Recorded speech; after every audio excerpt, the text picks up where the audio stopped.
The content provided in this program is an independent production. The views and opinions expressed are solely those of the individuals involved.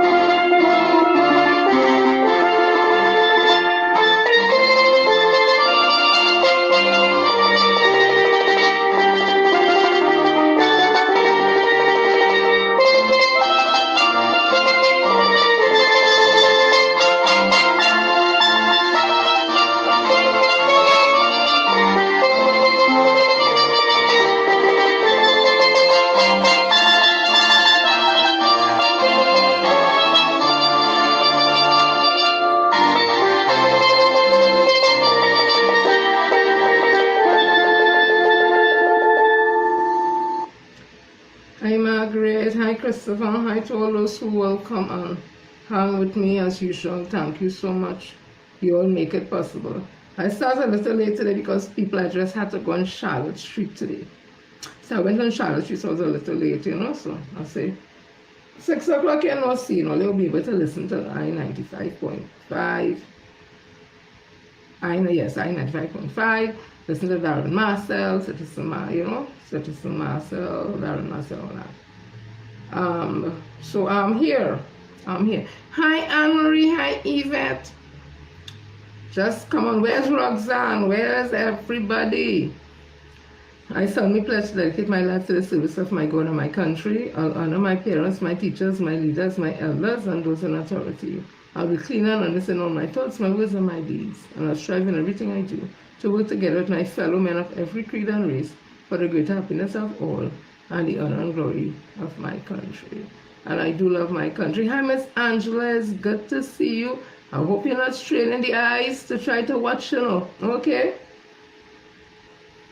So let me start one time. So I see in some sports news here, basketball. This was in CNC3. Tyrese Fields, Shaquille Bernard, and the Maloney Pacers produced a commanding performance in their 59-57 victory over the Defense Force in the first division of the Kelvin Roberts North Zone Basketball Commission League at the Woodbrook Youth Center, Port of Spain on Sunday night. So congratulations there to Maloney Pacers on your victory. Keep on doing what you all do and keep encouraging the young ones to get involved in sports. I'm also seeing that the Ministry of Foreign and CARICOM Affairs has announced the Dominican Republic and Trinidad and Tobago will sign an air service agreement which will facilitate air transportation connectivity soon. So that's some work coming out there, and I want to say I might be totally biased. I'm sure that was in the making before Sean Sobers and then come in office, yeah? But at the end of the day, it is for all the citizens of Trinidad and Tobago who would benefit from this service. Now, people, I'm seeing a report here that's very worrying. Very, very worrying, but I hope that this country, Mr. Sobers, and they are up for the diplomatic challenge in treating with this matter. I am not confident that they are. This is just me. But who knows? I am not the be it and end it all. So this was in the news. That's the 4th of June 2025. I got it from CNC3. It said Venezuelan President Nicolas Maduro has claimed that a group of paramilitary terrorists was intercepted while trying to enter the country from Trinidad and Tobago with a cache of weapons.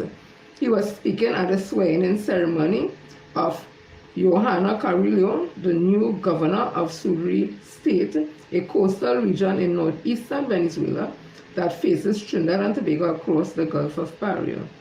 The state's strategic location has made it a key area in cross-border security concerns especially amid tension involving migration and smuggling routes.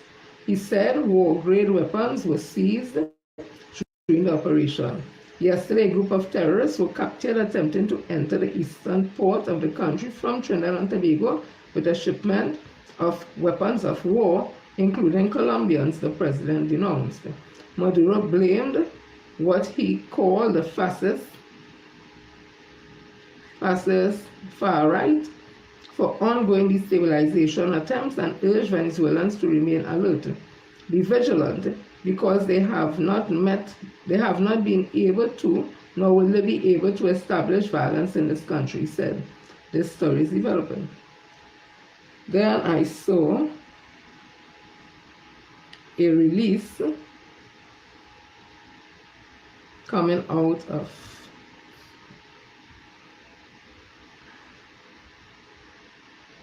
this is a media release, the 4th of June 2024, Government of Republic of Trinidad and Tobago, for immediate release, claims that Colombian paramilitary groups entering eastern Venezuela through Trinidad and Tobago. Port of Spain, Trinidad and Tobago. The Ministry of Defense is aware of recent reports concerning a claim made by the President of the Bolivarian Republic of Venezuela, alleging the infiltration by Colombian paramilitary groups into eastern Venezuela through Trinidad and Tobago. In response to these claims, the Ministry of Defense has initiated a comprehensive investigation. Preliminary findings indicate that there is currently no evidence to support these allegations. However, the ministry is taking immediate and decisive steps to address the matter with the utmost seriousness and urgency. As part of our ongoing commitment to national security, the ministry is working in close coordination with law enforcement agencies and security forces to enhance surveillance and reinforce border security in critical areas. Additionally, we will be engaging with our Venezuelan counterparts through the appropriate diplomatic channels to gather any relevant information or evidence that could assist in this matter. The safety and security of our citizens remains our highest priority. The public can be assured that the ministry is closely monitoring the situation and will continue to provide timely and credible updates through the usual communication channels. I just want to say a couple of things quickly.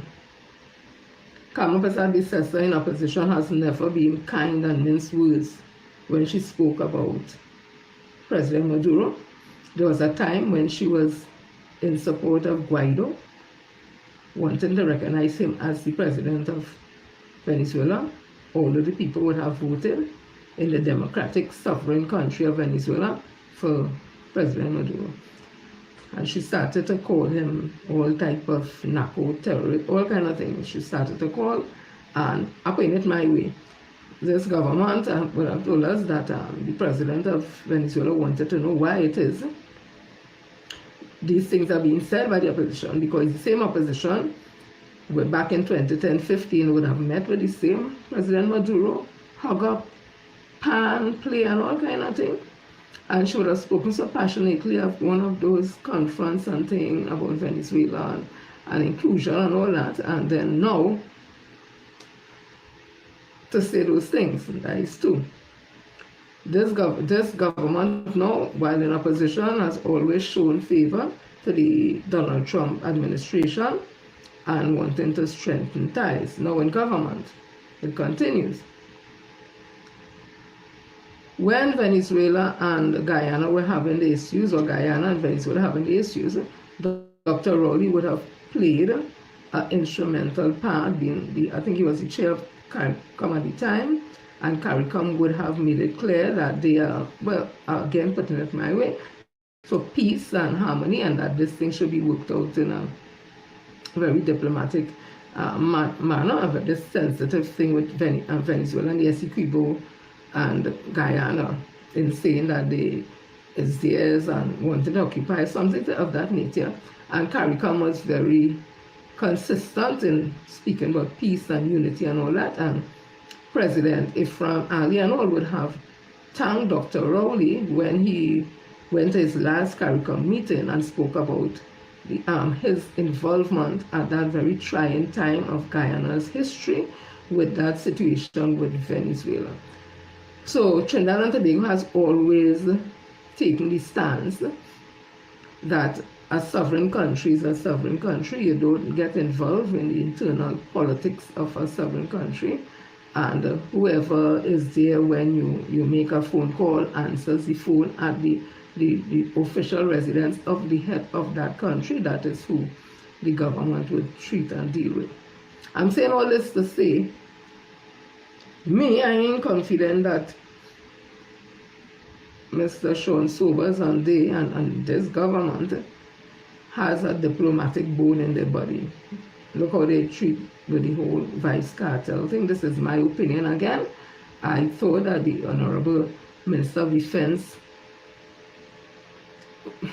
I thought he could have handled it differently, but who am I? I'm not a SC, no. Do I possess any PhDs or masters and that kind of thing? Then I remembered Kamala Bissessa's behavior during her first term as Prime Minister, when she told Jamaica that we are not an ATM machine, and that created a diplomatic, a trade diplomatic mess, where Jamaica was pulling out our goods off their shelves because they buy a large percentage of our manufactured local goods, right? And when this government, Dr. Rowley, came into office with the PNM in 2015, again, he had to fly to Jamaica and have diplomatic talks with the Prime Minister there and quell that situation. So I'm saying all this to say, I am concerned about this situation because it has a lot of more factors to this than just this on the surface, which I will not go into because I'm not no security personnel or anything, but people can read source information and they can see for themselves, right? So let us see what happens, and let us hope that good sense prevails. I'm also seeing in Tobago that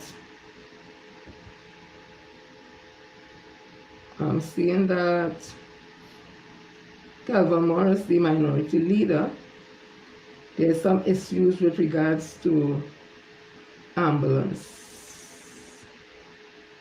Let me see what is right. So it says here, hi Hadara, hi Diamond, Trini Jewels, hi Miss Angela, hi Joyce, hi Judy, hi Delano. It wasn't Jamaica, it was the hurricane. It wasn't. I don't know why I'm speaking about Delano, but I was speaking about when, and even if she was speaking about not being an ATM machine in terms of helping out another country, I think Jamaica may have taken offense because we are all from CARICOM and we are all each other's brother's keeper, right? So I think that's how it may have went. So this was 10 hours ago, CNC3. Guardian News, it said Morris once probed into 17 million Tobago ambulance contract. Tobago House of Assembly THA Minority Leader Calvin Morris is calling for a criminal probe into what he describes as the greatest procurement betrayal in the history of the THA. He is also calling for the Health Secretary to resign. She didn't go down and cuss up some workers and something when they asked you some question. Morris, during a press conference yesterday, revealed he has written to the Anti-Corruption Investigation Bureau, ACIB, calling for an urgent probe into the Tobago Regional Health Authority, TRHA, controversial purchase of 12 ambulances, which he claims ballooned from 5.5 million to over 17 million without explanation. I wrote to formally request an investigation into serious and potentially criminal irregularities surrounding the Tobago Regional Health Authority procurement of ambulances, Morris said. Hi Maria. The minority leader said the contract was awarded in July 2023 but only 4 vehicles arrived. He claimed 1 was damaged on delivery and 3 were commissioned over 2 months ago. Hi Val, he said the ambulances that arrived were not the ones that were tendered for, approved or paid for. It was a completely different make and model. Morris further claimed that the THRA has already paid more than $8 million, representing over 50% of the contract's value, even though less than 50% of the ambulances were delivered. He alleged only 1 vehicle had entered rotation. That one that was placed in rotation couldn't even go up the simplest sloped hill of Tobago, the John Dial Hill. It failed.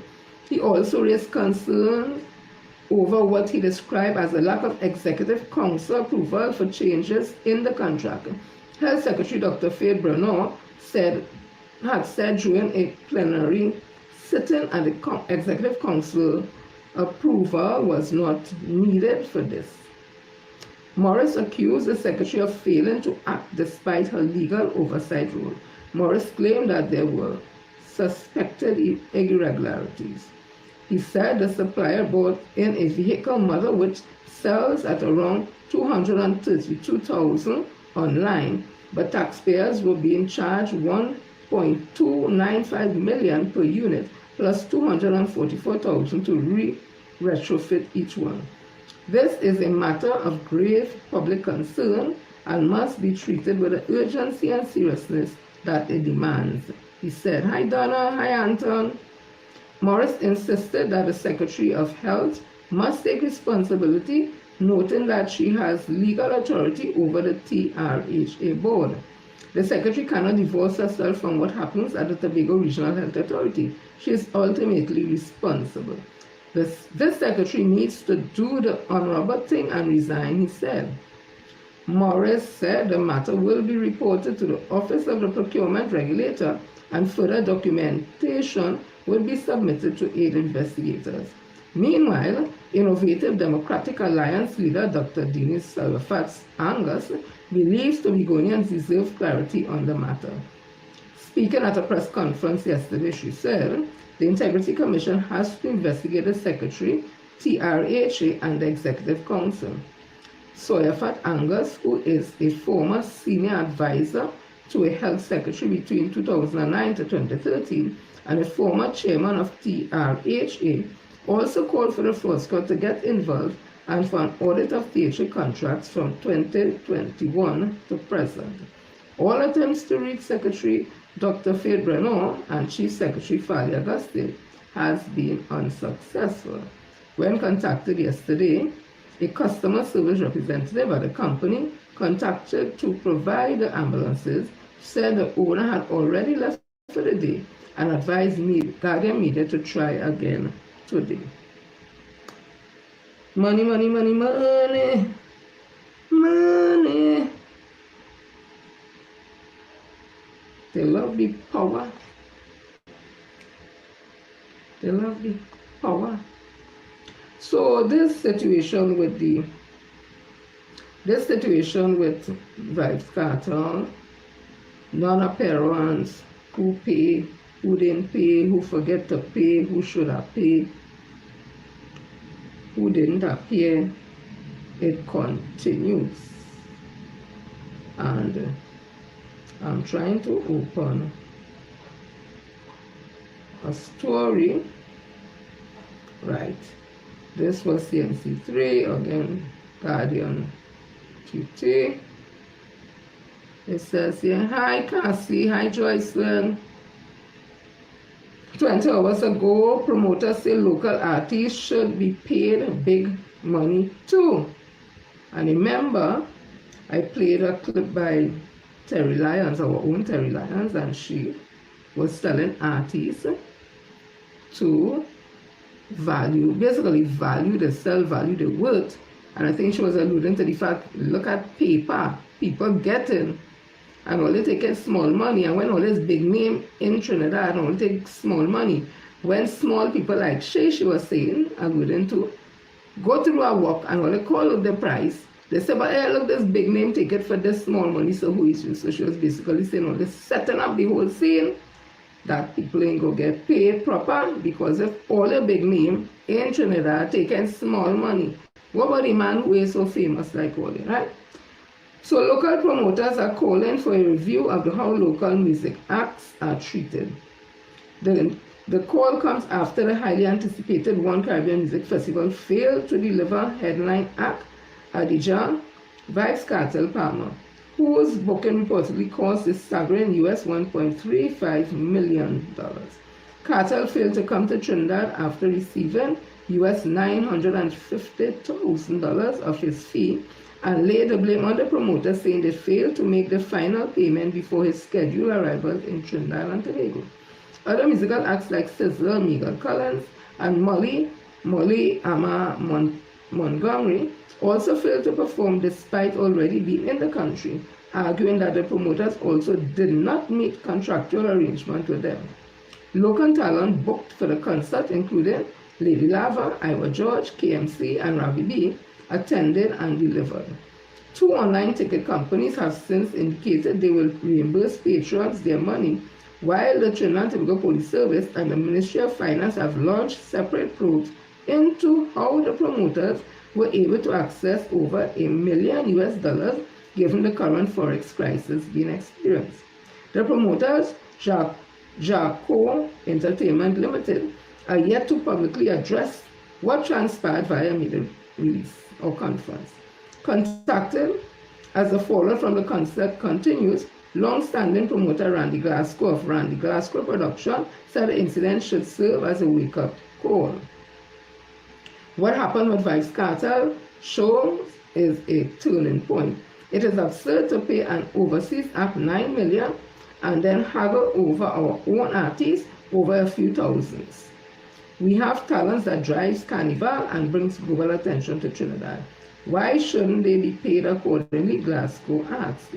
Local stars must be respected, and that means meeting their asking prices. This includes our soca and chutney performers who carry the culture on their back every year. Imagine Marshall Montano, Kes, the band, Bunji Garlin, Nadia Batson, Ravi B, all being told to lower their fees while foreign acts get a blank check.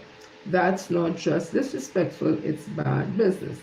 Glasgow said it was ironic that some local promoters failed to recognize the worth of homegrown talent. And this is an industry where, ironically, local promoters are the ones who undervalue local acts. But if we keep that up, we'll lose the cultural authenticity that makes our events special, Glasgow said. However, local broadcaster and entertainer Jerome Rome Priscilla also underscored the needs for artists to be honest with themselves about their market value. I don't know any local artist who can't pull a crowd like Vybz Kartel, Priscilla said. You just have to be real with yourself as an artist, because a promoter is a businessman or a businesswoman. They will pay you based on the size of the crowd you could pull. A lot of artists are controlling their own pricing. They wait for the market to decide. No, a lot of artists aren't controlling their own pricing. They wait for the market to decide, but we need to start acting like professionals in a business. Know your metrics, know your fan base, and don't undersell yourself. Meanwhile, Trinidad and Tobago Copyright Association Organization, TTCCO, President Anston Isaac, said there needs to be a structural change that protects and empowers local acts, particularly in state-sponsored events. He proposes the inclusion of separate pay package categories for non-local acts. We are too generous as a nation. We roll out the red carpet for foreign acts, but our own people have to beg to get paid fairly. I am not saying don't pay big for entertainment, international talent. I understand the draw. We once gave Beyonce US $1 million. But let's not forget the economics. We don't even invest that way in education or infrastructure.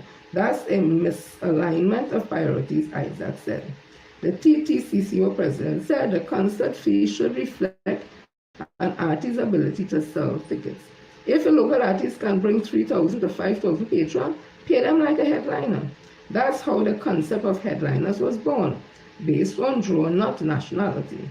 Let's create a model where soca, chutney, and calypso artists are supported at the same financial level as reggae or international pop stars. It's time for equity, not charity, just fairness, he stated. Guardian Media also contacted soca superstar Neil George, who performed at the event on Saturday, and entertainment mogul Anthony Chinese Laundry, Chow Lin Young, but both declined comment. So, think something that's happened for something to happen, and that might very well start the conversation on how much our local artists are paid when they go to perform at local shows in this country, or even abroad. So let's see how it goes. So I'm seeing I'm not going to read the whole thing here, but I'm seeing that Jacko Entertainment, the entertainment promotion company 1 hour ago, of the One Caribbean Music Festival, says it conducted all foreign exchange transactions for the concert through legal, regulated, and verifiable financial channels. So they say they did everything legal, so we see how that goes. Hey, y'all. I good with that. I'm moving on. So people, the former Minister of Finance, Minister, well no, MP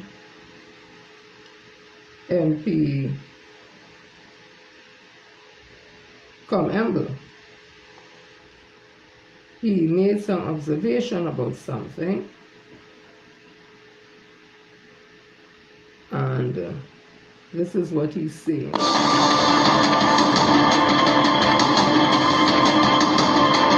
With the scrapping of the TNT Revenue Authority by this government, former Finance Minister Imbe says this country will be losing $5 billion in additional revenue. Imbe told reporters that this revenue is desperately needed to keep the economy afloat. The whole point of the TTRA is to increase revenue and to cut out tax evasion. There are many studies worldwide and in Trinidad and Tobago.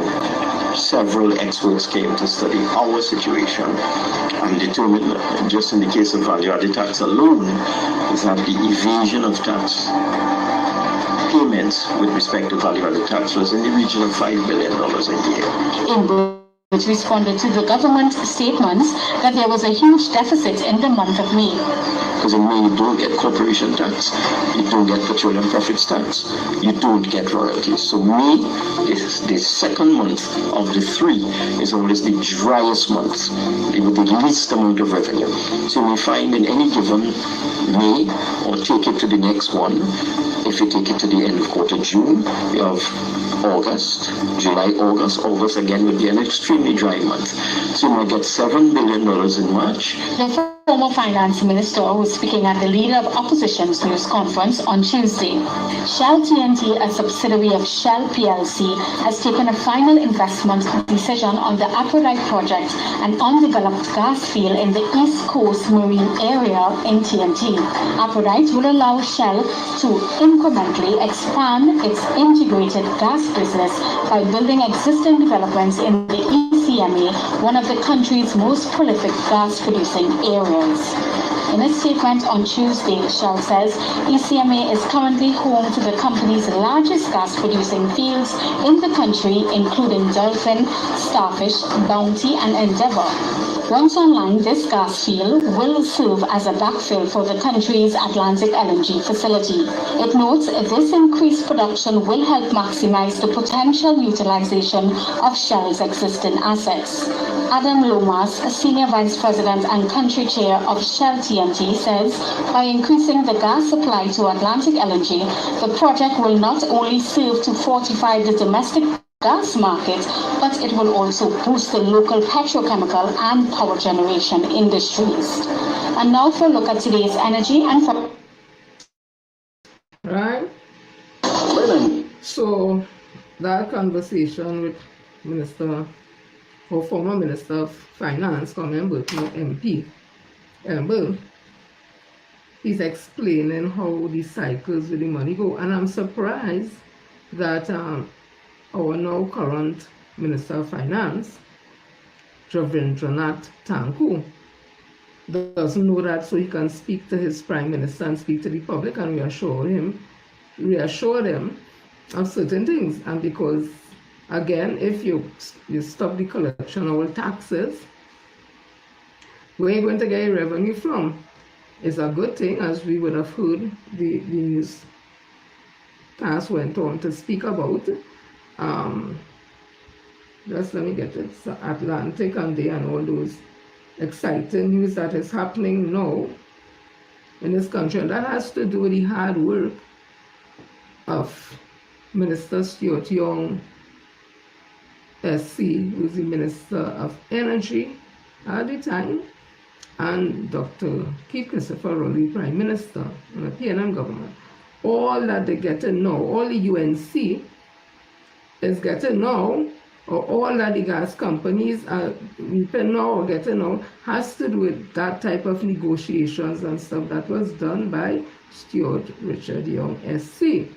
And the minister used to always tell us about all the different contracts. He always said all our eggs are not in just the dragon basket, that we are in different places, and those things will see fruition in commercial money and all that 2026, 27 and all that. So what we see now is what Minister Stuart Young, Minister of Energy at the time, just up until last year or early this year, would have been telling us. So the UNC cannot claim any type of victory of anything. That is the hard work, and he would have done it in the interest of the citizens of Trinidad and Tobago. Thank God that he was one of those ministers who brought the ministry alive and excited.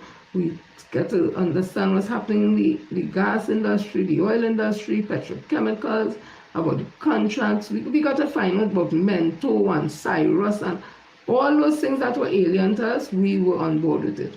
And he did say that all Trinidad and Tobago eggs are not in the dragon basket.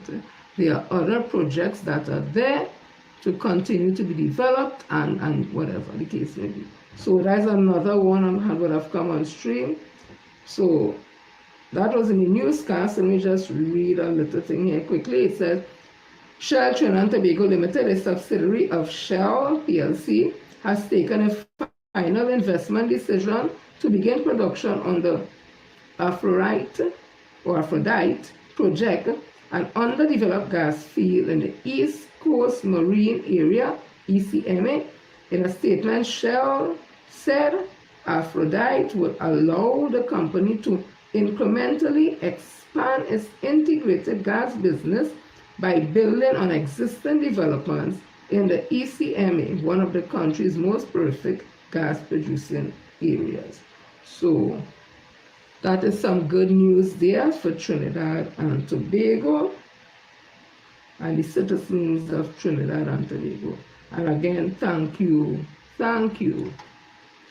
MP for Portiston North St. Anne's West, Stuart Richard Young, who at the time, just up until April the 27th, and the People's National Movement was in office, all these things were negotiated for with different companies, whether in Hague, in Texas, the parent companies, right here, for what we are seeing happening right now, the exciting things we are seeing happening right now in the gas sector.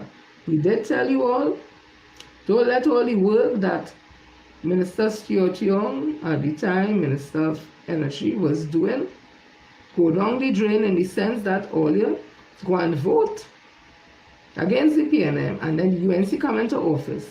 And when that money started coming, they started spend it willy-hilly all over the place. But you all allow some people, to get in all your head, to talk about he's Chinese, and the Chinese are here, and the Chinese do this, and the Chinese do that, and PNM is a black party, and it's the black educated elites was run the party, and all kind of BS, all they was saying. I didn't see no country, no parent country, no parent company like BP and Shell and that in Hagues and Texas was asking for the black intellectuals who in the PNM to come to negotiate nothing. I didn't see the asking for that.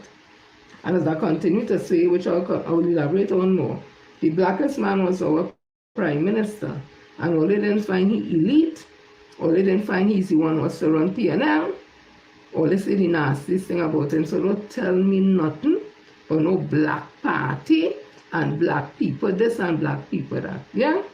I will come to that. So let me continue. So I'm seeing this now. Atlantic LNG. This from Reuters, June 2nd, 2025. Trinidad's Atlantic LNG increases production in May. Houston, June 2nd, export of liquefied natural gas from Trinidad and Tobago flagship Atlantic LNG export facility increased by 43% in May compared to April, according to LSEG preliminary ship tracking data. Trinidad is Latin America's largest LNG exporter, and its flagship plant, Atlantic LNG, is jointly owned by Shell and BP, with a capacity to produce 12 million metric tons per annum of superchill gas. In May, Atlantic exported 0.83 MTPA of LNG up to 0.58 MT in April. LSEG data showed. Similar to the US, Europe brought the majority of cargoes sold by Atlantic, while the rest went to Asia and Latin America. BP has made Trinidad and Tobago one of its focus areas for growth of its upstream production, and in May announced first gas from its mentor, following April's announcement of first gas from Cypress development, both offshore Trinidad. And again, this Minister MP Stuart Young, who was Minister of Energy at the time, would have negotiated to get more shares for this country in Atlantic LNG. So the money is going to come in and see. They are not good managers of the economy. So we expect it to be blown and all type of projects and all kind of things that has nothing for the betterment and the development of this country. But again, it's all the hard work of the previous government. And that's what all they always do. The PNM just come in and pick up this country from wherever other government leave it, the UNC, NAR, build back the country. And then all they just use this silly excuse, so they meeting on the ground, they ain't talking to me on the ground, and they ain't telling people on the ground. But you know the country running and people eating, people drinking, people working and all that. But all they just go and get tied up with a phrase and a jingle. When UNC, when everybody win, and yellow is the code, and all they go on haywire. And on the PNM side, black is the code. No Chinese can run the UNC. And Dr. Rowley bully we, and Dr. Rowley force the Chinese on we. And so we are voting. And all they told not to vote. They don't mind if, don't matter if we lost. We go build back the party with a set of black elites. And look, it's a whole mess, yes, all you're happy. Go sell that on the international market, that PNM is a black party, and see how segregated and racist the PNM is going to look. So, again, shout out again to MP Stuart Young and the hard work he would have done in the interest of Trinidad and Tobago. So, let me see here. So, I'm seeing, sorry about that. I'm seeing that there was an energy conference June the 3rd. It was Daily Express. Let's see. Opening day, and they say all who were there. No cabinet members attended the opening of the Energy Chamber of Trinidad and Tobago's Caribbean Sustainable Energy Conference yesterday, despite formal invitation having been issued. The Energy Chamber Conference has previously drawn top-level government participation, including the Prime Minister and the Minister of Energy. That would have been Dr. Kit Christopher Rowley and Stuart Young SC. While cabinet members were notably absent this year, Barbados Minister of Energy and Business Development, Lisa R. Cummins, delivered a keynote address virtually. On Sunday, the Energy Chamber had announced that Cummins would attend the conference in person, but she apologized yesterday after missing her flight later, returning from Dominica earlier in the day with Prime Minister Mia Mottley. Despite the absence of Energy Minister Dr. Rudal Munilal and Minister in the Ministry Ernesto Cesar, the Ministry of Energy and Energy Industries, however, maintained a strong presence, sending a 23-member delegation, reportedly the largest from any organization. A question was sent to Minister Munilal asking whether there was a specific reason for his non-attendance, but up to late last night, no response has been received. The conference, known for attracting the who's who of this country's energy landscape, featured a high-level participation yesterday from the C-suite of several major companies, including BPTT President David Campbell, Ansel McCabe Group CEO Anthony N. Sabga III, and Eric Keskula of state-owned Heritage Petroleum. The opening agenda of the three-day conference was held at the Ballroom Hilton, Trinidad and Tobago, Port of Spain. The theme for this year, High Legacy, High Lustre, High Galan. The theme for this year's Caribbean Sustainable Energy Conference 2025 is Adapting and Recalibrating.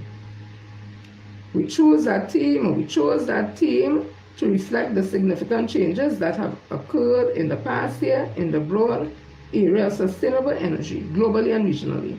We thought it was important to come together to discuss how we are adapting to the new realities and to recalibrate our ambitions and our plans. President and CEO of the Energy Chamber of Trinidad and Tobago, Dr. Tekk Driver, said in delivering the welcome remarks. There is a lot of uncertainty globally, and it is important that as a region we come together to discuss these issues and how they impact on the investment climate and our policies and power programs, Driver said. So they went for the work, they get the work, and they're not even going to the work. So Minister Cesar and the Minister of Energy, both of them in the Ministry of Energy, didn't attend the conference that is traditionally attended by the ministers, and they know who's and they know how's and who's in the energy sector was there. How embarrassing. That is why when I read the situation with Venezuela, I have a sense of unease. So let me continue. They want the work and they know they can't do the work. When a source says, I don't know. What Dr. Rudal Munilal know about petrochem and all that is not his field of study. That is not his expertise. Why he wasn't put where his expertise is? Or is needed. Anywho's, right now the gas sector, the energy sector is heating up.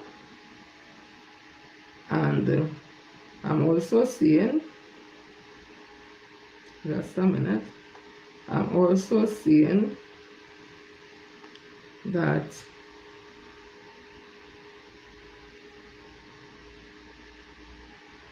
just now. Okay, so let's see from here. Something to do with Paria now. Again, the hard work of Minister Stuart Young. So this was 19 hours ago in Daily Express. Paria positioning TNT as key bunkering hub. Paria Fuel Trading Company, remember Paria and Heritage, when the refinery was shut down because it was a drain on this economy, owing the government billions of dollars. So the refinery of Petrotrin was shut down, but there's still another area, the exploration and production, that has now is being called Heritage. And Heritage has started to pay back all the debts from the refinery, but they don't talk about that. They just keep saying, oh, Keith Rowley said he wasn't going to close down the Petrotrin. He didn't close down Petrotrin, he closed the refinery. Petrotrin was not just a refinery alone. Petrotrin was a refinery and the exploration and production side of things, yeah? So Heritage started to pay back the debt that was owed by the refinery. And we also have Paria Fuel. They too is another company, and Minister Stuart Young again, MP Stuart Young again would have to bring up to Dr. Munila Lande and the government that you all need to gazette Heritage and Paria because they are legal entities. If you don't do that, it could create problems because then it will not exist on paper. And they still have to go and do it because they know what he's saying is the correct thing. Paria Fuel Trading Company is positioned in Trinidad and Tobago as a key player in the emerging renewable bunker fuel market, according to Lydia Dayal, the company's commercial manager. Speaking on the opening day of the Trinidad and Tobago Energy Conference at Hilton, Trinidad, Dayal laid out a roadmap to transforming the country into a regional hub for low-carbon bunkering. In a presentation, Development of a Low-Carbon Maritime Sector, Dayal highlighted Paria's strategic location, expanding offshore operations, and planned supply of renewable marine fuel, such as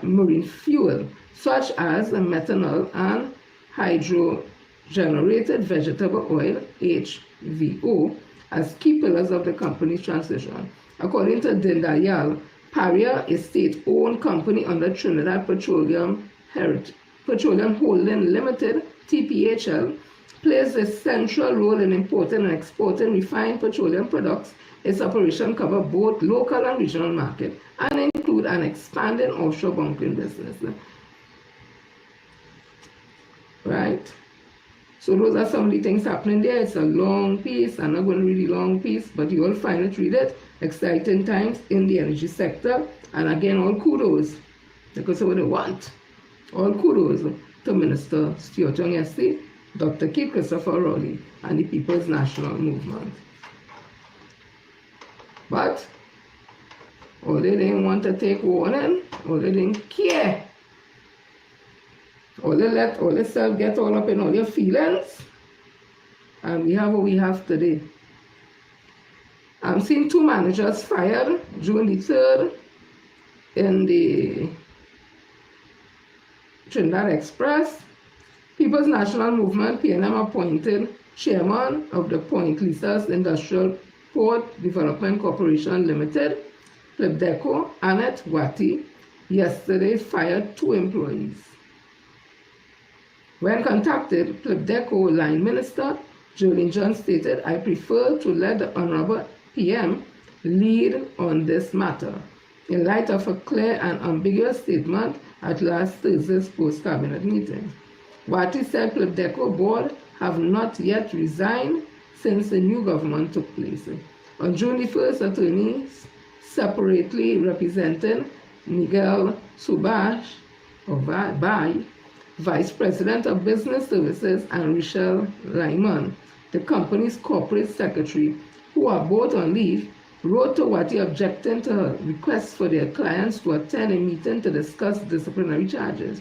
They also raised concerns about Wati's continued role as chair following the election of a new government. On June 2nd, dismissal letter signed by Wati was sent to both Subai and Lyman. The 4-page dismissal letter was sent to Subai, outlining 6 charges of misconduct. One charge alleged that Subai dishonestly informed the human resource manager that the board of directors had approved salary changes for vice presidents, when in fact then board chairman Daniel Duki had unilaterally decided to submit the proposal to the corporation line minister for approval. Listen, it sounds like a hot mess. I live in that day. It have a minister of labor Let them go and deal with that. And then we had the situation where the former minister's national security, who did not go back up for the elections of 2025, April 28th, Mr. Hines, John Hines, would have said that he was called to collect a check. He went to the car park, the senior personnel brought it for him. And then we heard, if I'm not mistaken, Minister of Defense saying, Wayne Surge, that he was in cabinet or something, so when somebody called he and alert he how Fitzgerald Hines in the building and keeping meeting with. I understand them senior officers and them, I think PS and whoever was summoned to the Prime Minister's office, and I understand it is alleged they have been dispersed elsewhere. Where is the Minister of Labour on that? Where is anybody to speak on that? But it is ironic when I speak about Paria. How come the widows of the deceased divers in that tragic accident, how are you not hearing them complaining they want money again? How come there's no talk about money? How come in a month time people in this country, nobody's saying they're suffering and they're hungry? Because this government come in and do nothing. It's all the policies that the PNM left that they have inherited and they're working with. They have done nothing, they have put their name on nothing. So everything they meet and working with up to now is the People's National Movement. How come we're not hearing people suffering and they're hungry? People suffering and they're suffering and they're suffering. We're not hearing that. We're not hearing the widow and they from the Paria, as I said, from the incident. We're not hearing them saying they want their money. You're not hearing Praka saying they want their money. They ain't hearing those things. So I'm saying, what happened? Like when we ain't in office, all they just get dumb. Or they ain't getting nothing. And all they just take all the suffering and all they be dumb. Or they just only amount for PNM. Thing going nice, all they eating nice, but all they still suffering. But now you ain't see, thing ain't going good. All they ain't eating nice, all they suffering and all they ain't saying nothing. All they good years. Me and the humans. Oh God. I love all they know, but all they trappy, bad. So I'm saying here, I say, yes. I'm seeing here the Minister of Homeland Security in a car with the Commissioner of Police. They got new vehicles and they pose up in it. Like if the UNC has something to do with that. So TTPS launches probe into, oh God, they launch probe now into cartel business whatever. But let me find the area I want to read about. Ceremonies and events and acting top covenant, continue to vision. Following disclosure, blah blah blah. Blah blah blah blah blah blah blah blah blah blah. I want to reach with the car where they pose up in.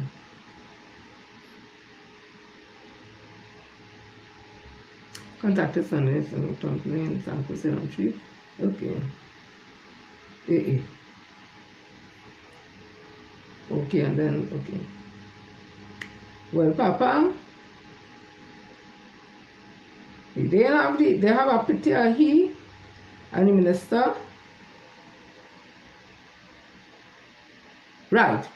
Acting Commissioner of Police Junior Benjamin left gives a thumbs up while seated alongside Minister of Homeland Security Roger Alexander in one of the new SUVs at the Police Training Academy, St. James yesterday. So watch them. Watch them. Pose up. So let me tell you this something. Because I didn't have no story, and let me tell you this something. And I get it from news source. News source that's a good source. No, I get it from Ms. Diane Joseph Page. She said, don't take chain up and be sure to keep them honest. Those new vehicles were part of the PNM budget for 2025 and have been an order for months. prior to the April 28 polls. So far, this version of the UNC government seems content to smile and pose next to the successes and achievements that are 100% due to the People's National Movement. In the meantime, there is only silence and inactivity regarding the many false promises that Kamala made when she was courting your vote: 10% wage increase, the silence, lower food prices, quiet, big crime plan, crickets. So those cars that were promised or paid for, ordered, was under the People's National Movement. So they could sit down in it and cock up in it. The UNC had nothing to do with it. But again, we tell all you, Prime Minister Stuart all the time, tell all you. Before that, Prime Minister Dr. Tekk used to warn all you. All of us to tell all you, we making, we live, we talking, we used to tell all you. But all they don't care, because all they get chained up. But Black Party, and how Rowley could just bring Stuart Young, the Chinese, and the Chinese, how we suffering in this country, and black people don't get nothing in this country, and them who talking that ask them what they just be getting. Just ask them a question. Because they ball anymore, PNM don't get nothing to nobody, and PNM don't treat the people on the ground good, and PNM, oh good, and it goes on and ask them what them does get. Just ask a question, what them does get. So again, we told earlier the consequences of having a UNC in office. PNM will lay track and the UNC Guti running on it. But people like Ms. Diane and others will continue to put the information out there to show them, don't celebrate nothing. Don't celebrate nothing.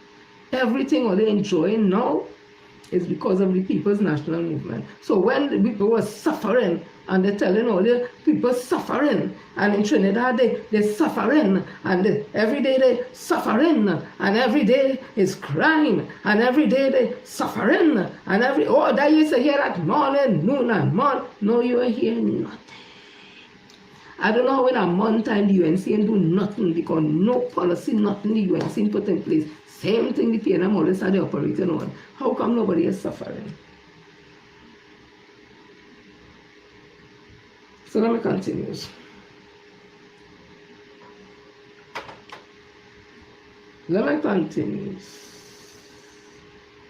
Trinidad and Tobago will always born.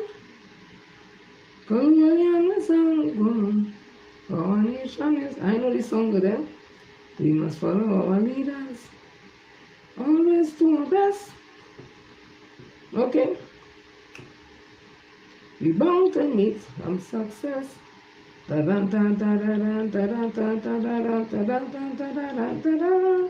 know singer.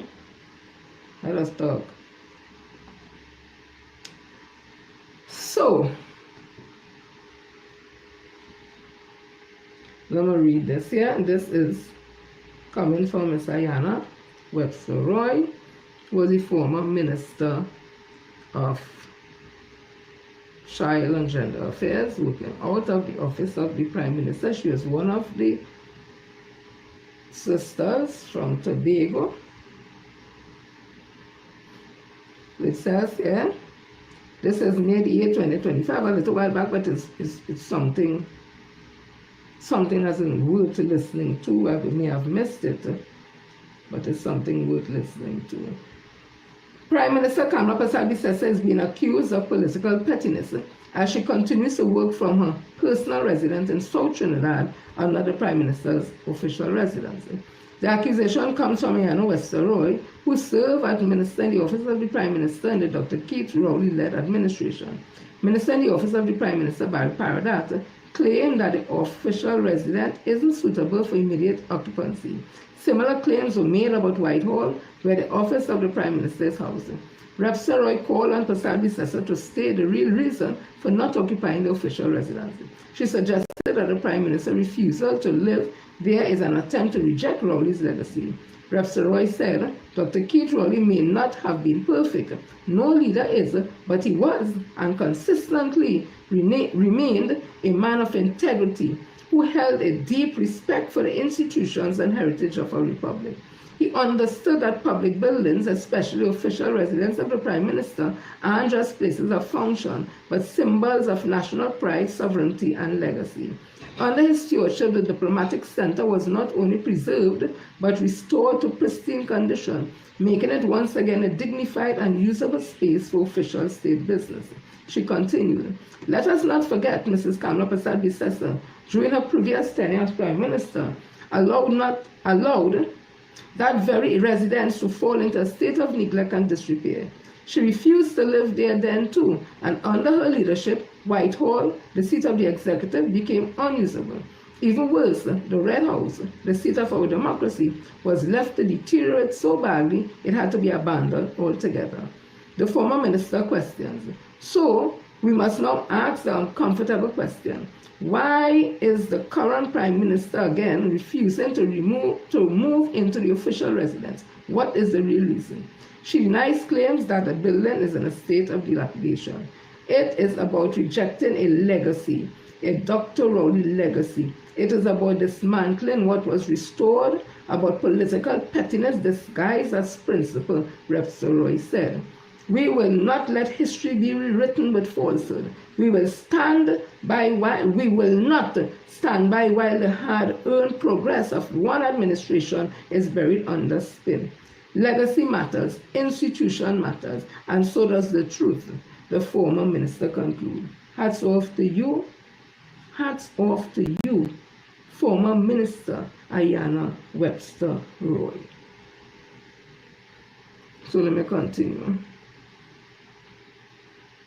I'm seeing here that the opposition leader, and well, it has not been official, but because there's no other person candidate going up for the position of political leader, she's the lone person, it is a foregone conclusion. However, it is not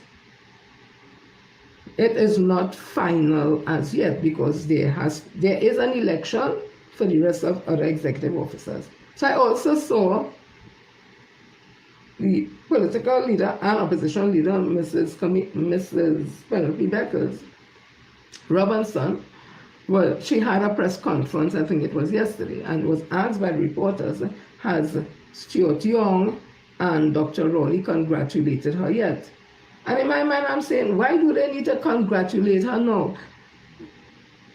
There's not a whole executive installed, the election hasn't been over, there hasn't been a convention, so why you need to congratulate her? Because I saw Minister MP Stuart Young would have congratulated Mrs. Penelope Beckers Robinson when she was sworn in as the opposition leader. And people say, oh, he never greeted us, and then you see Peter show he was greeting her, he hugged and all that. So that was official. This situation, the political leader, is not official. It is a logical conclusion, but it is not official. So why you need to congratulate about that? I think that's petty and foolishness. Anyway, so there was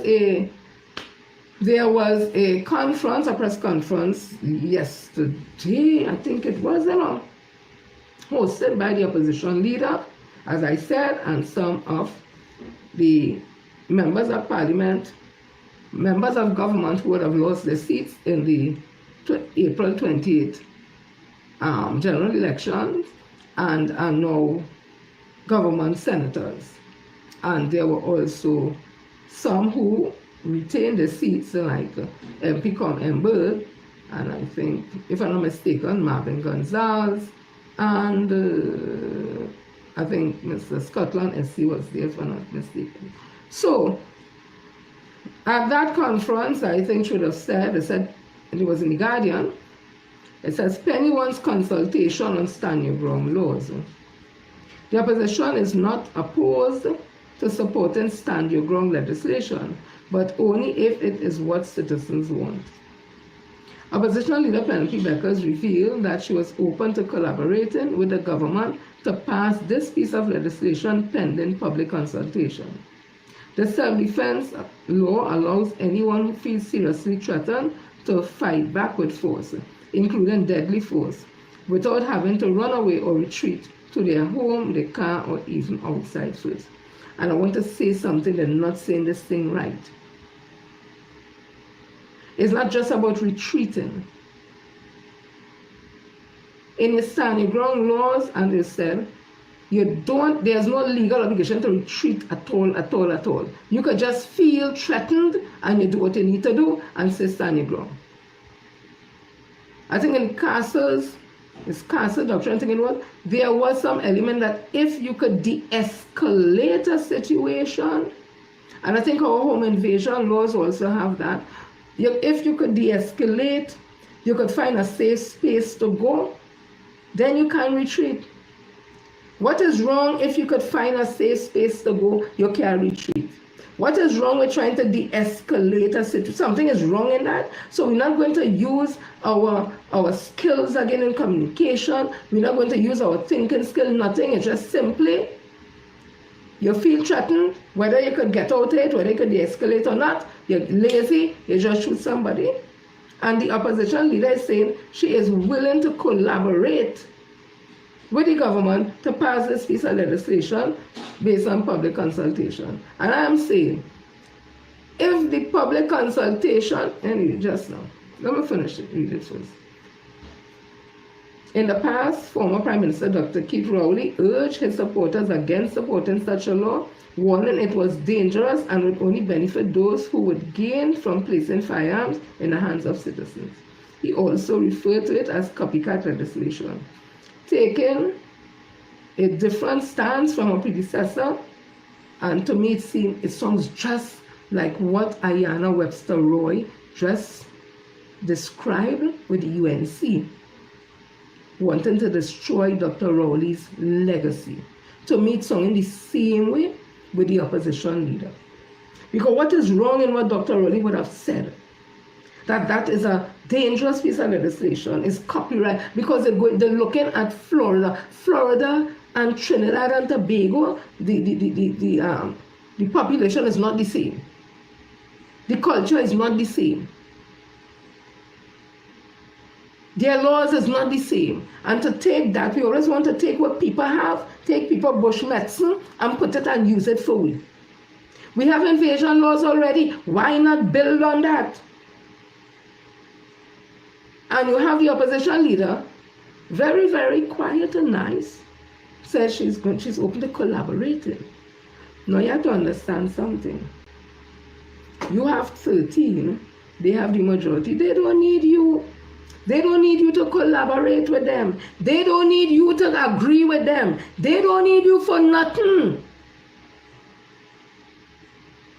So you being all nice and thing. Let me continue. Taking a different stance from our predecessor, Rowley, who was resolutely against arming citizens as an answer to the country's crime issue, Becker said if the general consensus was that citizens would feel safer with this law, then she was open to supporting it. She made a claim during her first media conference as leader of the opposition yesterday. Becker said, yes, always willing to address the issue of consultation, as I made it clear, if you bring good legislation, we will be willing to collaborate and support. One of the reasons why this was raised is because a lot of people feel unsafe in their homes, so we cannot deny the fact that this is in the public domain. You just can't maintain a position if you have overwhelming support. But I believe the issue of education on this matter is absolutely critical. People have to be conscious of it because there are times when these things can work against you.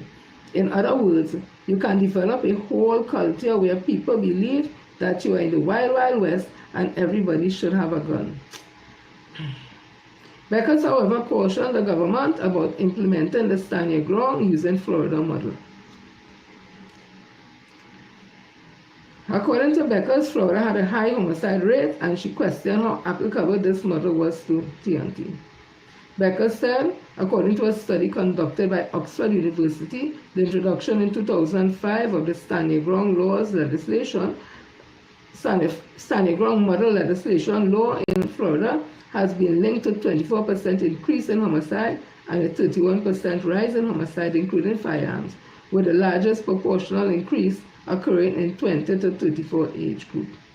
At this point in time, Florida ranks 22nd in the United States for gun homicide and gun assault rates, and over an average of 3,038 die and 6,353 are injured by gun violence in Florida each year. So that's using the Florida model, which is what this government is using. We would want to recommend some consultation with the public before this particular piece of legislation is implemented. Here we're not reading no more, right? Because you're saying, opposition leader Penny Beckers revealed that she was open to collaborating with the government to pass this piece of legislation pending public consultation, right? The self-defense law allows, and it says it does. In the past, Dr. Rowley was against it. She take a different route. You see it as copycatting other legislation. But then Ms. Beckers come back, the opposition leader come back and said, if you bring good legislation, we'll be willing to collaborate with it. But then she come back and says, the law that they're fashioning this up with is Florida. And she went on to name the statistics in Florida and their culture. Same thing I was just saying, different than ours, their homicide rate increased more with the standing ground laws. So why would you, what good legislation could they bring from the Florida standing ground legislation? If it is not working properly in Florida, what could they bring from that to Trinidad? And then you will collaborate with them, but you see the conflicting and 1 foot here and 1 foot here? That is where my conversation does be, where I just say the opposition leader sounding weak. Either come out and say you will support it or not support it. Don't say you will support it and then talk about if they're following Florida, but Florida only working, and that is the one they want to bring. But if they bring good legislation, how they could bring good legislation if they're using the Florida model? I don't understand. I don't get it. And those are the things that she supports us on them, those seem to understand. Don't matter how you dress up. Don't matter how you dress up at their house, all how, it still remains the same thing. And I'm not seeing anything here that sounds commanding.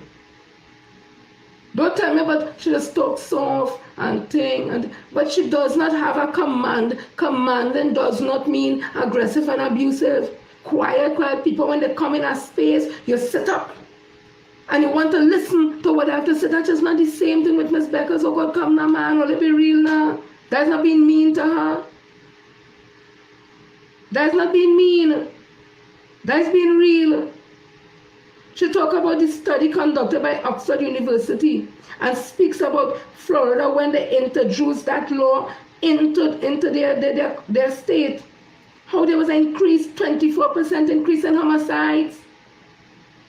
And Florida is ranked 22nd in the United States for gun homicide and gun assault rate. So how could you want to even start to even look at that with the UNC? You're supposed to reject that totally. Tell them, look somewhere else. You find where else that have a stand your ground that is more accommodating to Trinidad and Tobago. How you could go to look over this when you saying Oxford University, what they say there. So how to bring it, and I'm going to consult with people on this, where you say there was a study conducted that show it is bad law, basically. So how and that is what they fashion in this standing ground for Trinidad and Tobago. I just don't get it. I just don't get it. I just don't get it.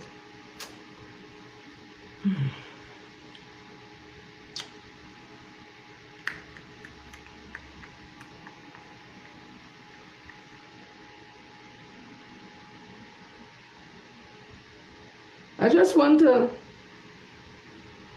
ask the Honorable, Florida ain't no very safe. Well, let's stop fooling people now. Florida ain't no very safe. If it's so safe, you go there. You go. Well, let's stop fooling people that's shopping us now. So I saw this, somebody would have put put a response to that piece I read there, that I didn't read the whole thing. It said, this media report troubles me. Is the opposition leader saying have consultation? And if the consensus is we want stand your ground, you give it to them. So if the consensus is we want guns, you give it to them. If everybody wants money, you will give it to them. What about the role of the opposition leader to educate to that an informed decision would be arrived at? Sometimes a leader has to protect people from themselves.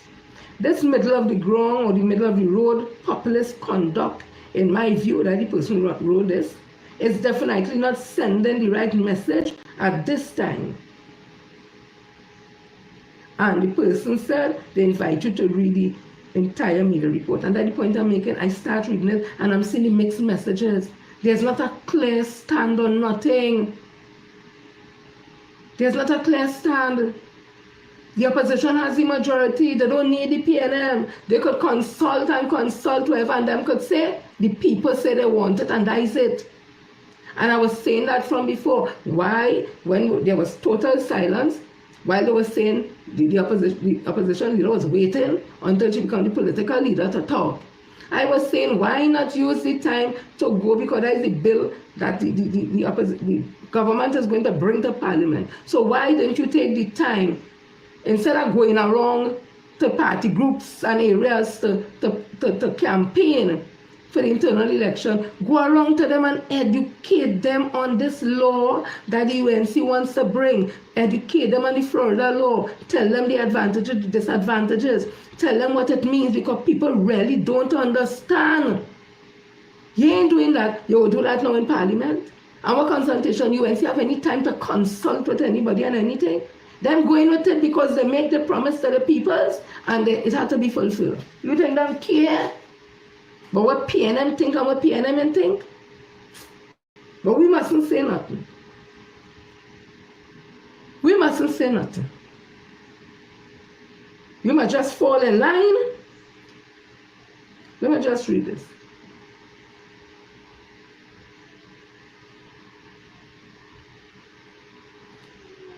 The new PNM leader must provide strong visionary leadership. This was in The Guardian 23 hours ago. It's an editorial. It said, for all intent and purposes, Penelope Beckers can now write her name in the local history books as the first woman to hold both the post of opposition leader, political leader of the 69-year-old People's National Movement. First aside, however, she faces the same uphill task as the last two leaders of the party. Like Dr. Keith Rowley and Patrick Manning, who went before her, Beckers has taken on the challenge of leading a party divided and depleted after a comprehensive electoral loss. Beckers, nominated on a post as political leader ahead of the party's upcoming internal polls, is not guaranteed unanimous support from the PNM rank and file. In fact, recent social media rumblings suggest that the PNM remains deeply fragmented after the April 28 general elections and swept it from office and the unpopular leadership decision that preceded the national ballot. As she awaits the internal elections on June 22nd that will determine key executive position in the party, the incoming political leader faces similar internal divisions and critiques over leadership style and policy direction. Building a cohesive team with the executive officers that will be elected later this month is crucial for forging a future for the PNM based on a renewed vision. For this difficult task, the Beckers can take cues from the two political leaders she served under after she joined the party in 1991. Manning unexpectedly dropped into the leadership position as one of the only three PNM representatives left standing after the dramatic election defeat of 1986. Faced shifting voter expectation and a change in political landscape when he began rebuilding the party after it came perilously close to being wiped off the electoral map. He brought in fresh faces, including Rowley, who later succeeded him as political leader, and built a team that was able to regain political power just 5 years later. Following the PNM's 2010 defeat to the People's Partnership, Dr. Rowley also faced the task of remaking the party to respond adeptly to a changing electorate and evolving political realities. In addition to revamping the PNM's internal mechanics, he sought to build support beyond its traditional base, reaching out to younger voters, the business communities, and other segments of society. Now that baton has been passed for Beckers to transform the PNM into a more flexible and inclusive party. Under her leadership, if the party does not evolve, it will be further alienated from its base. She can use lessons learned from previous electoral crises and leadership transition to build a responsive, agile political force that is in tune with the 21st century's social and political expectations. At the same time, as the first woman in the PNM's helm, she must focus on inclusivity and as envisioned by the party's founder, Dr. Eric Williams. His initiatives in the early days to ensure a place for women at the decision-making table eventually evolved into the PNM's Women's League. Therefore, Becker should include gender-responsive policies and internal reforms, along with streamlined decision-making processes that are essential to regain grassroots support. Another important priority of the new political leader is establishing more transparent mechanisms for leadership succession. These goals must be achieved sooner rather than later, as the PNM has roughly 5 years to rebrand itself as a proactive political force that has learned from its internal missteps.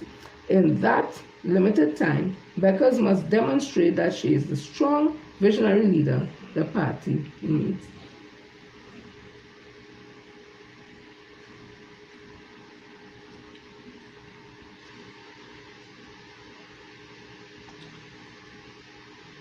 Come on,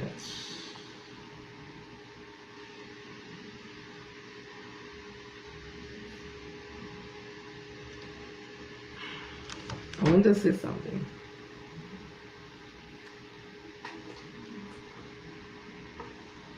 I want to tell the opposition leader and political leader of the People's National Movement, Mrs. Penelope Beckers Robinson. Don't take China. Do not take China. But before I go to do not take China, I want to tell you something. It may have been your dream to become the Prime Minister of this country, political leader of the PNM. Nothing is wrong in that. And you are probably living that dream now, just you're not Prime Minister, opposition leader. Nothing is wrong with that. But I hope those dreams hasn't superseded common sense and reality. I hope you're not in your own bubble where you get it now, so you're in business, you're in the position now, and everything else is just by the way. I hope not. I hope that you have a clear vision for the People's National Movement, but in some people's opinion, you started off badly with your selections of government senators. That's what some people are saying. You started off badly with that. You also started off badly when you all caucus to choose opposition leader between the 13 members of parliament that you only call 6 the caucus. You making it 7 and you voted, them voted, so it's 7. And then took it is alleged, to General Council. So there's nothing the next 6 could have done. Because that would have just created bacchanal and confusion. So you started a rift there. If that is what they say you would have done. So like 3 things there. And because I continue to say that there's no history,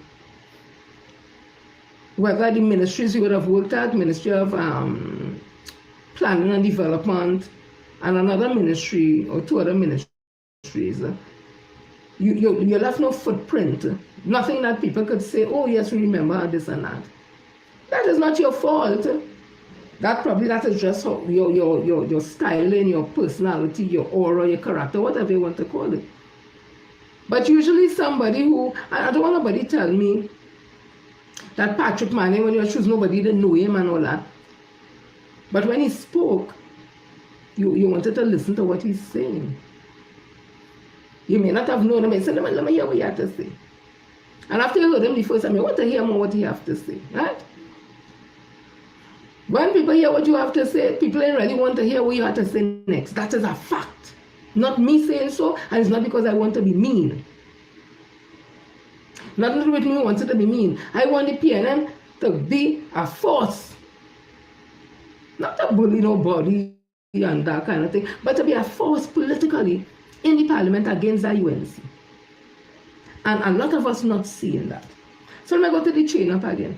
Don't let them people around you, Madam Political Leader and Opposition Leader of the PNM, chain you up. Because them same people who chain for you and cussing people for you. It might not be them directly, but the peoples. Look what they do to Mr. Manning in 2010. They run Mr. Manning like a dog. It is alleged one of them run only step and hit the man some clock behind the head. It is alleged. They run him like a dog out of Balisay house. Them same people. May not want to say same people, that's called human beings. Look how they treated Dr. Keith Christopher Rowley. But Dr. Keith Christopher Rowley had a different personality than Mr. Manning. All they can run behind you and give you no clout. And all they can run he from Balisay house. He walk out of Balisay house, all they can run you, all they whistle behind, all they hand and thing. Different personality, different character, but the same thing. Same, don't want you here again, wherever it is. And this conversation about the PNM is a black party. You see, in a cosmopolitan country, this is not where our beloved President Ibrahim, who the citizens of his country is African people. So you can afford to have an African executive or whatever he has, because it's a large percentage of African people. This is a cosmopolitan country. And if you wanted an example how no total African thing, and it's not because people don't like Africa, you have to be real. Where's NJAC today? NJAC was a big, like plenty people I know from the 70s was a part of NJAC. The Afro and the bell bottoms and the Afro comb in your hair and all that, the leather sandals, we were there. What happened? Ask the leaders who are alive now in NJAC, what happened? Ask them if there was a meeting, asking with Dr. Eric Williams, and he asked what it is. You all want to ask a question? I don't know, because I wasn't in them times. I was a little child still. Ask them. Ask them what happened. Ask them why we don't have African language in school. Ask them why we don't know much about African culture. We not when we close. Ask NJAC and them. Who back in them days? Them intellectuals who came, you hear the word again? The intellectuals who came out of you with the bright black young minds. Ask them why today we still have an ISU with all things African. Them as African youths, they were bright, the brightest, the intellectuals from the University of the West Indies. They were well poised to lift African people. Ask them what happened. Ask them who become members of the country club. Ask them who wanted to be chief servant. I asked them a question. So you can't come now, 2025, and blame the Chinese, blame the Syrians, blame the Indians, and there's never no blame for some of we Africans. The same thing with crime. Well, they want the police and the government to solve everything. But yet, in your homes, in your communities, what are they doing? This is not casting blame, it's just talking real talk.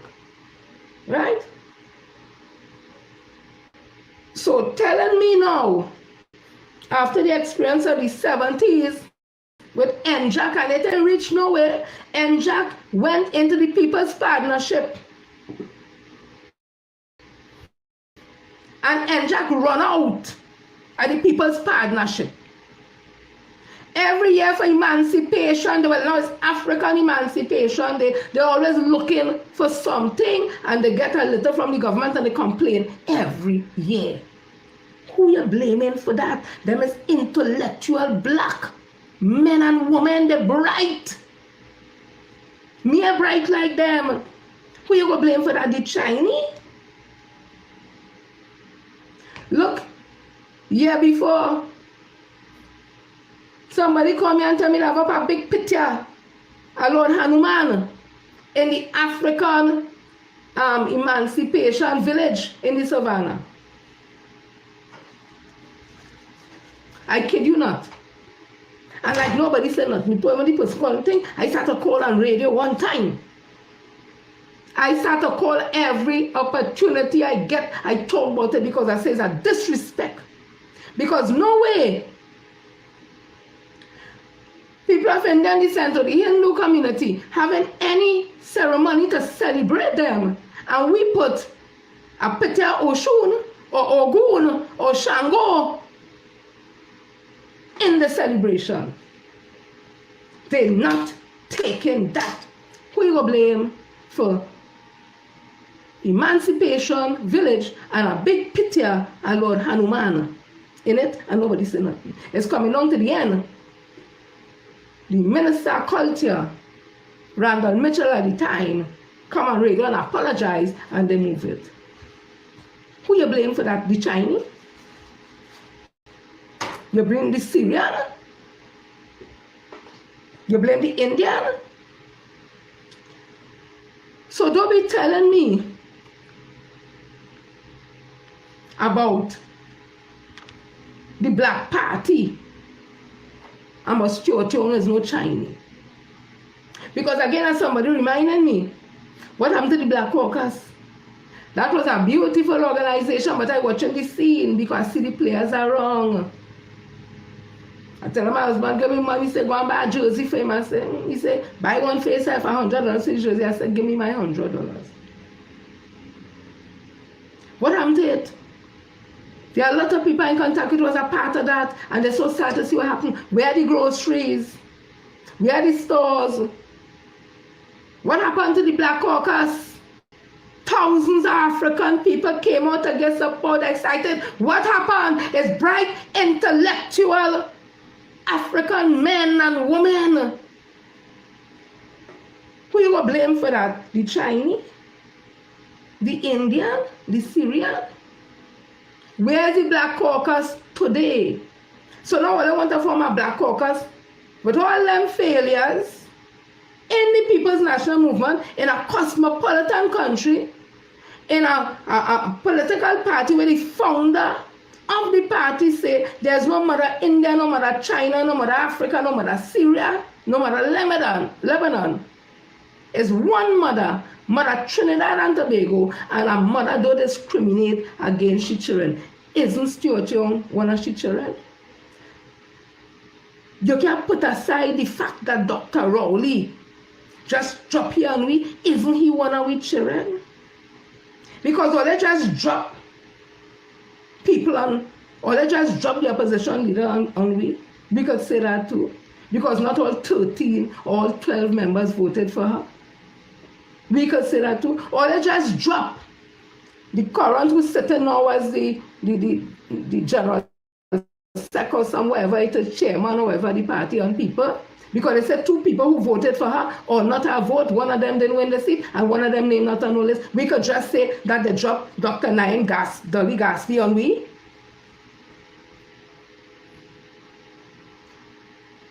We could also say that the opposition leader just dropped 2 candidates who lost the seat, dropped them on we in the Senate.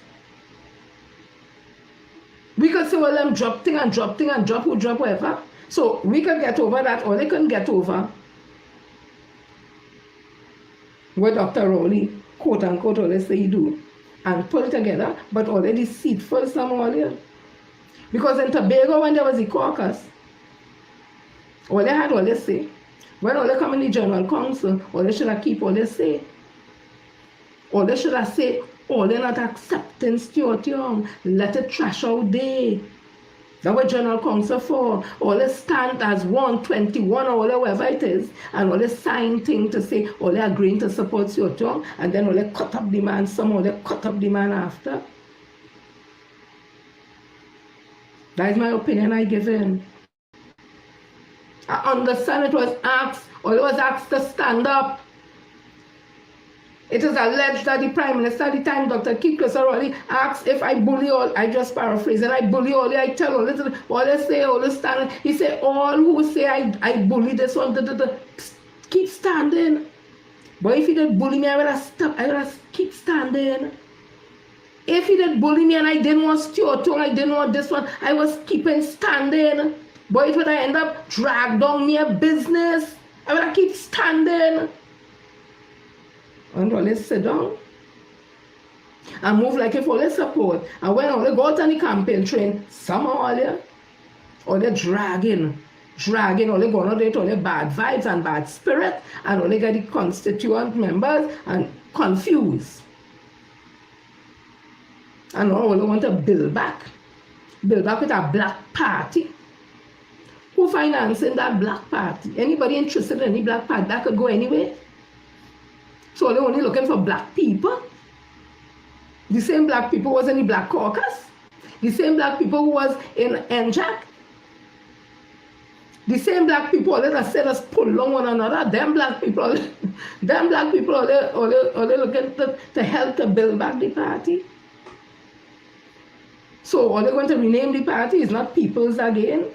Or they're going to put Black People National Movement, or African People National Movement, if that is the theory. So I'm saying again, opposition leader, don't take tuna. Because them same people who skinning and grinning and skinning, they goes, it is alleged that in General Council meeting, no, don't tell me I ain't bringing PNM business outside, because when Ms. Baptiste Primus and Le Hunt come out the General Council meeting, which Ms. Baptiste Primus, no. I don't like she politics. You see, Labour, or they leave me and she alone with Labour. I don't get in that.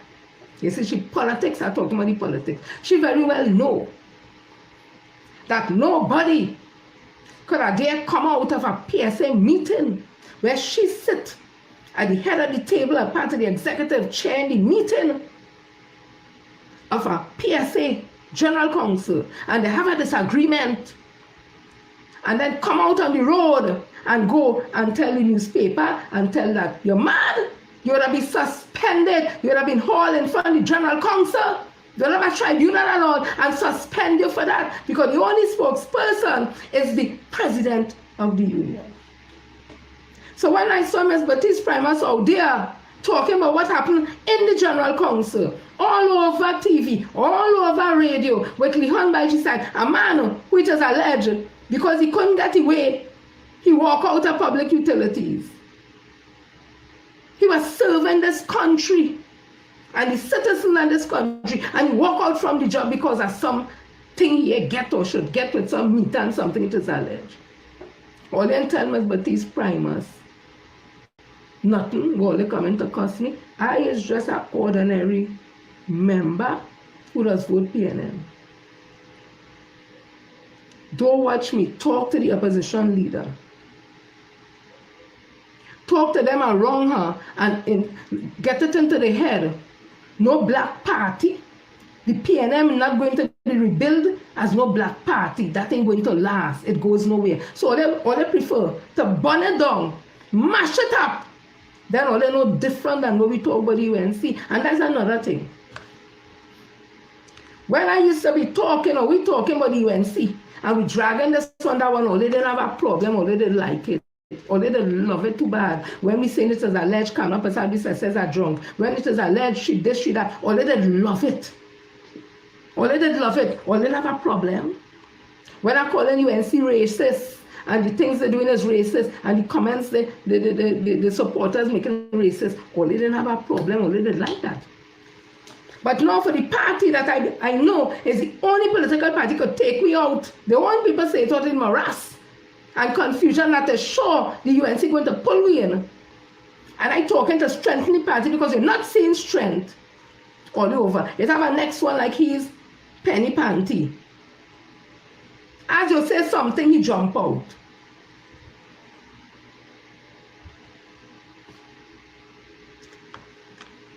So I'm hearing that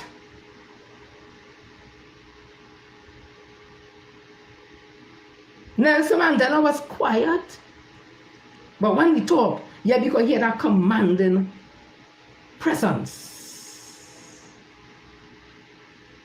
Because before he went into jail, he was an activist on the outside and a lawyer on the outside, so people knew who Nelson Mandela was. So after 27 years held in that jail, when he came back out, people wanted to hear what he had to say.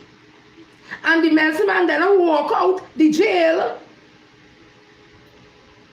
is not the same Nelson Mandela who walked in the jail. So his presence was still there, his commander speech was still there, but he used a different tone. Don't tell me it's the same thing with Miss Penelope Beckers because she always had one too. Mahatma Gandhi, South Africa, blacks are saying he was racist. So I wouldn't use him as no quiet in speech and no commanding presence because of that racism.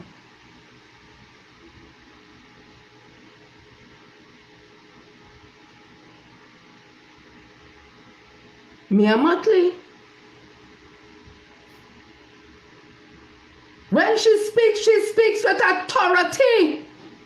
And she's not shouting, but you hear the authority in her voice. There's no indecision when she speaks. You're not wondering, I wonder what she means. I wonder what she means. She says it as she sees it. But she's not loud. But she's decisive in what she's saying. And let me bring it home. Shamfa Kojo Lewis. She is not usually walking around. She's quiet and things. But when she speaks, you want to hear what Shamfa had to say because she coming with fire. You just heard how Miss Ayanna Webster Roy spoke very, very quiet. But when she speaks, she says something and it resonates in you and you say, Renuka Sagram Singh. When you see she got on stage, I want to hear what Renuka going to say there, boy. Or they tell me a lie. And Dr. Rowley stand up to speak. Oh God, the dog went on talking. No, he bringing it. Even Stuart Young, when he stand up there and he talk energy, or any other topic you want to hear. Tell me a lie. Mr. Manning, his delivery was this charismatic, but he had something. So when he goes and speak and he's smiling, them dimples and the thing, and he gives you a little, oh God, let me hear what you have to say, you know. God rest his soul. Deceased Basil Pandey. When you hear Basil Pandey get on us, you say, oh God, who coming with the boy? Oh God, this silver fox. There's something. So don't tell me no stupidness. But she's a quiet woman, and when she talk, quiet does not mean to say that you can't speak with authority. Well, let's stop mixing up the thing now. Also want to depart so far from Dr. Keith Christopher Rowley and everything that was Dr. Keith Christopher Rowley, that's only taken the party into silence. There in Eugenia Charles, somebody put up there, articulate Margaret Thatcher. People putting it up there. So don't vex with me. And that's the next thing. That's the next thing. All you're free to support the opposition leader all over Facebook. We don't cuss all you. Nobody don't make no video and cuss all you. Nobody don't insult all you. All we just simply say, we find the opposition leader weak. And like that just get all in some kind of trance, some kind, I don't know. But all that soul kind of thing was Stuart Young. So what if we support Stuart Young? That means to say we want to mash up the party? I don't understand that. But all I prefer to support a leader who clearly does not command that type of authority. It's not me saying so. It's not Jennifer Frederick saying so. And my surname don't have an S at the end. It's Frederick. F-R-E-D-E-R-I-C-K. It's not me say so.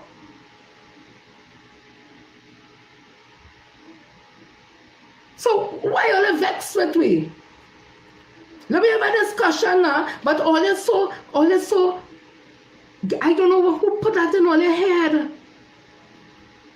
That PNM and this black part, I have a list, must be about 400 African people that own business in Trinidad and Tobago. You know how much millionaires we have in this country, but African people don't boast. So when only feel African people own nothing, that is a fallacy. Just on Charlotte Street alone, African people own things. All them vendors and them like black entrepreneurs. The girl who owned the mall, she had what you call it, drugstore and all them bakery and them. African people own real business in this country, but they don't show off, they don't talk, they own real property. They own real, the children successful studying, doctor, lawyer, teacher, businessman, businesswoman, dentist, we have them tradesmen. But African people don't go around boasting what they have. So this world let us talk as if African people ain't have nothing. Say some. A lot of African people sacrifice for their children and work hard. Don't tell me nothing. We must do it like the Syrian or the Indian. We just do it. We are accustomed doing it. They come and meet. We doing it.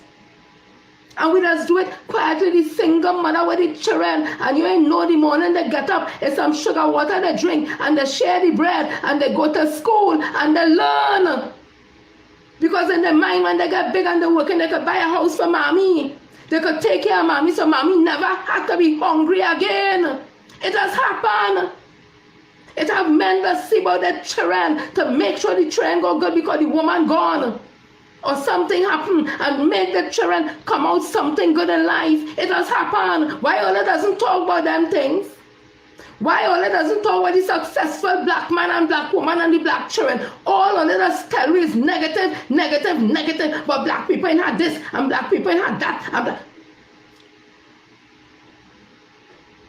Landhill products is African people. The biggest grocery in Tobago is African owned. Montervin, Golf Course and Hotel, African owned. Cheryl Bowles, Shamir Products, Herbarium, African owned. York Structural, in general structure, African owned. I could go on and on. Brand Lara have business, Pollard have business. Fayan and Bungie have business, Nadia Batson have business, them musicians and them have business, them Calypso have business, I had a whole band of traveling entrepreneurs. Why you don't tell me about them things? Only tell me right through African people have nothing. That is a lie. Tell me some of them, but tell me the ones we have to encourage you, the ones and them who come up to say, well, if them could do it, I could do it too. Why all doesn't do that? It's not all we youths that sit down by the road and lime, and sometimes you don't know why they're liming there. You don't know if they have a walk. You don't know if they're doing work, wherever it is. It's not always a negative why they say no by the road. But why are they not talking about the positives in the African community? Only negative, negative, negative. You ain't thinking for they only keep saying African people have nothing. The young ones growing up will feel we never have nothing in truth. Talk about the successes too. And stop blaming everybody and start to take some blame. I am not saying the system is in the way that it should. I'm not talking about that yet. But we don't like to look at ourselves. It's always blame, blame, blame. So Stuart Young and the Chinese and them is to blame. Because they own Charlotte Street. Well then don't buy from the Chinese and them on Charlotte Street. What let us go and buy from the Chinese and them for? If that is such a problem, what are they going and buy for? Same thing with the Indian people. What are they going to buy from them for X, Y, Z, X, Y, Z? So hush. I tell all them my experience I went in. Now I talking this is not to belittle nobody, you know. It's just to bring a real conversation. I went inside East West. Where used to be the old market there on Charlotte Street. It's a mall. I said today I go in and I supported black business. I don't care.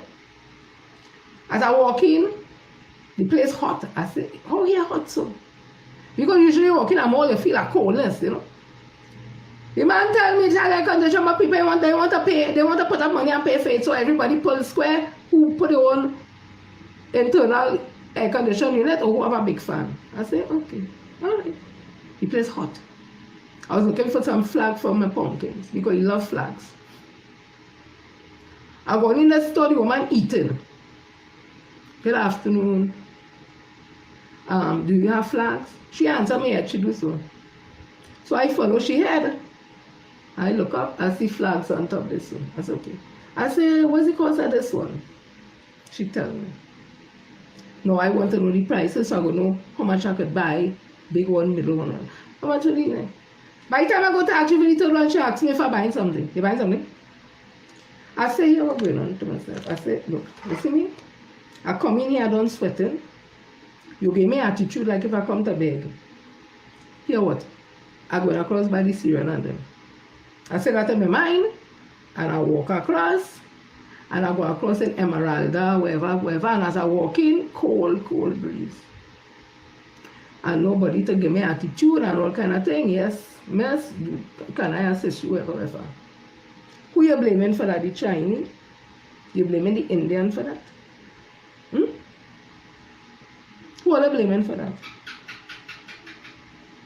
I went across in Tobago. I went to ask for some Benabol, whatever. You will swear I asked the man to give me some Benabol, please. I said, me, Papa. I walk away from that. I talk to somebody, they say, yes, that is the attitude of some of them in Tobago. When they're working for the white man, them the one that's more, because they know they can't talk to the person and all that. Who you blaming for that? But no, we mustn't talk about them things because we is African people and we mustn't talk about that. How will it change if we don't speak about it? I want to ask you, how will it change if we don't speak about it? If all this so thin skin and getting horrors and all kind of thing.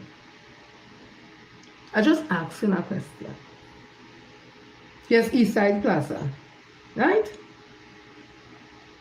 I just asking a question. So I'm saying again, for whatever reason, all is supporting the opposition leader, political leader of the People's National Movement, make sure one of the reasons all they supporting is not because all they could get something. Make sure one of the reasons all they supporting is because all they know that she could truly move the People's National Movement from where it is to be ready for local government election and a general election. And there's also the THA election. Make sure that is the reason why all they support her, because all they believe that she could do it.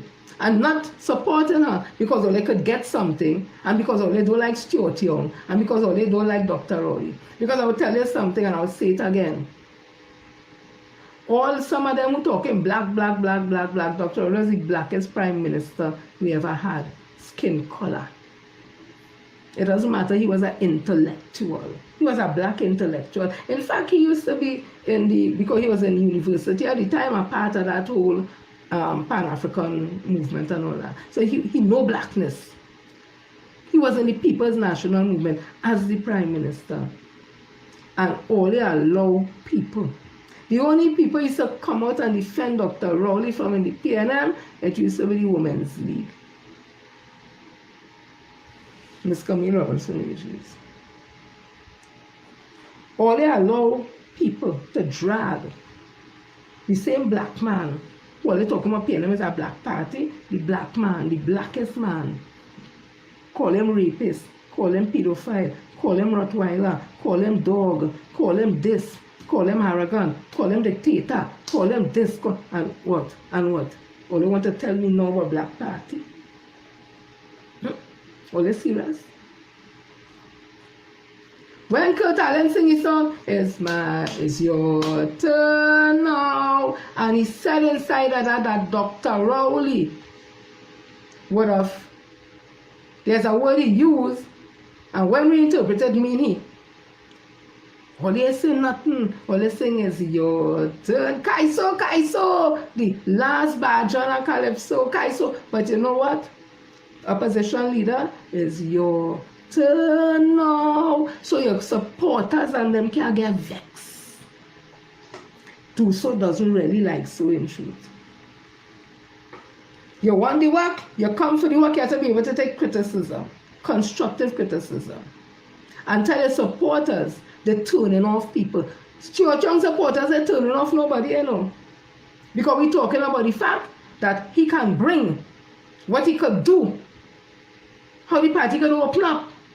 But if black people continue, them in the PNM, continue to have self-esteem problem and frightened, if a man who have a different ethnicity in charge of PNM, it means that they take away something from them, then that is all the problem.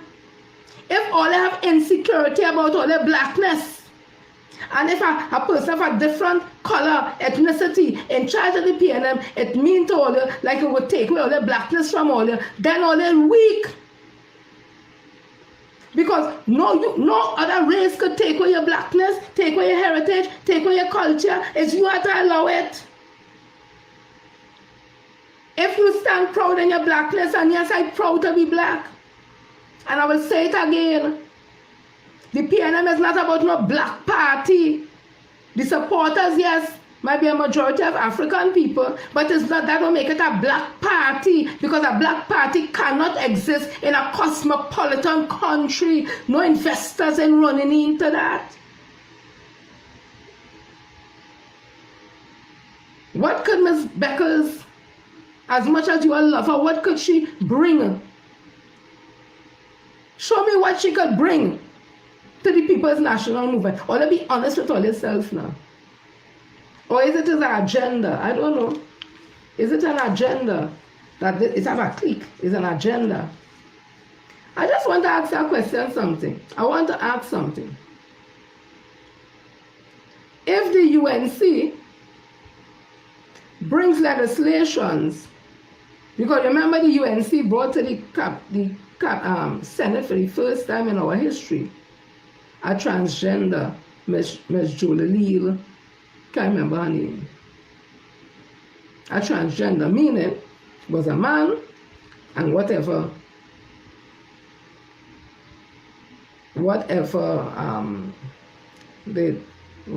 is done to present the way they present now, they present as a woman. So it was the first time in history that happened in this country. I want to ask the PNM a question. If the UNC were to bring legislation for the I want to be politically correct, the LGBTQ community, what will be the stance on that? I just asking. I have no issues with nobody on their sexual orientation. That is not my business. Them have to treat with them business just like how I treat with mine. I can't tell nobody who to love and who not to love. Consenting adults, that is all your business. But I'll be curious to know if the UNC brings legislation that treats with the Not being disrespectful, someone remember the Alpha Side just a rainbow community. What will be the stance on it? How far will they go with it? How far will they allow X? I don't know. Because you know what? They have rights, I have rights. So as a Rasta, I have rights too. I have rights just like everybody else. So all of we have rights. So it will be interesting to see where this goes.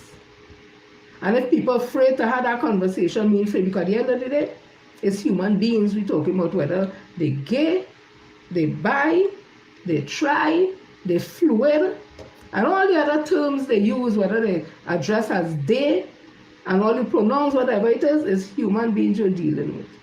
How you're going to treat with those issues, especially in a society like Trinidad and Tobago. I just asked him, so I don't want to ask the difficult questions, but the opposition leader said, after saying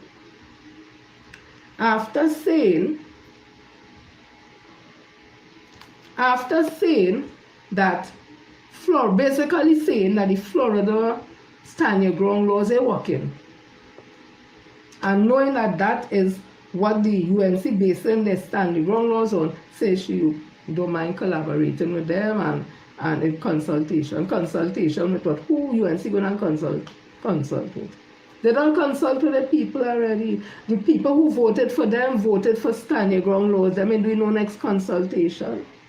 Who is to do the consultation? It had to be the PNM doing it and get a finding from that and carry it to the parliament to show that they have spoken to whom thousands this and people say that is what the PNM had to do. But the UNC had to consult again. They already consulted the people. They told them load it up, mark it up, drop it so, rock it so, Trinidad music, all that. And the people vote for she.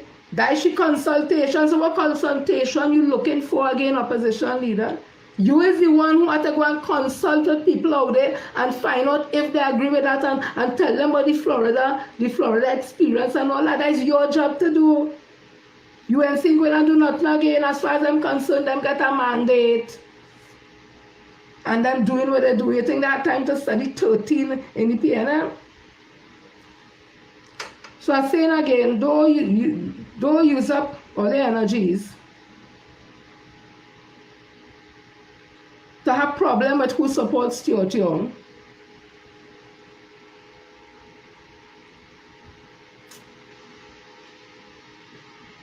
Don't have problems with we, because we have problems with seeing manifesting and rearing its head in the People's National Movement now. Look, I'm worried about who they might vote for the Women's League, because some people in the PNM, like, they didn't even know the history of the Women's League. Like, they didn't even know the history of the Women's League. It's not about hoity-hoity and dress up and look down on people and even want to talk to people. How could you transcend not to run a Women's League? Huh? When you just pass people straight, you just watch them and say there's nothing. How you can run a Women's League? A Women's League to do what? You understand what is a Women's League? So people must be concerned.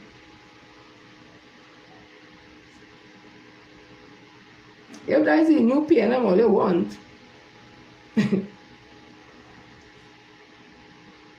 Look now. Let me see all who here, yes.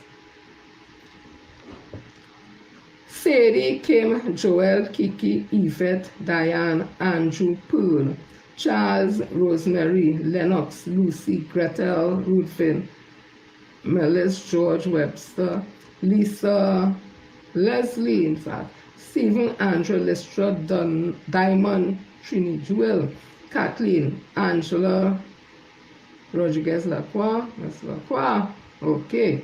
Joy, Jacqueline, Gloria, Lydia Lazar, Green, Indra, Pinky, Jenny, Calvin, Angela, Alistair, Diane, Ezra, Rosalind, Nika, Lester, Maria, Priscilla, Camlin, Philomene, Shirley, Kathleen, Judy, John, Mary, the hair, Kenrick, Anna, Cheryl, Merle, Alison, Cecilia, Nima, Hazel Joycelyn, Helen Ross Rojas Pleasantville, Maria Figaro, Galen, Mary, Carolyn, Emmeline, Ingrid, Robert. Thank you all for always coming to stay tuning and locked on to Let Me Talk the Ting. Listen to my this powder, I like it in work now to go back and buy next one. I find the other one was different. This one is still shining like hell. Yes. So as I was saying at the end of the day,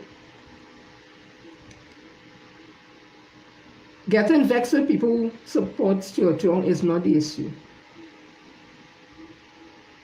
Cussing me on Facebook is solving the issue. Because when people see that, they're getting more turned off. And right now we want people to come and embrace and help to build back. And if they want to build back with a clique, that ain't reaching nowhere. And if they continue, don't mix up black pride and black advancement in having a black party. The three will not work together. That don't make no sense. The consciousness of African people have to raise, and it surely will not raise if all they're not talking serious talk to them. Because first thing all they start to do is empower African people. You know, you empower African people by showing them the African people who make it.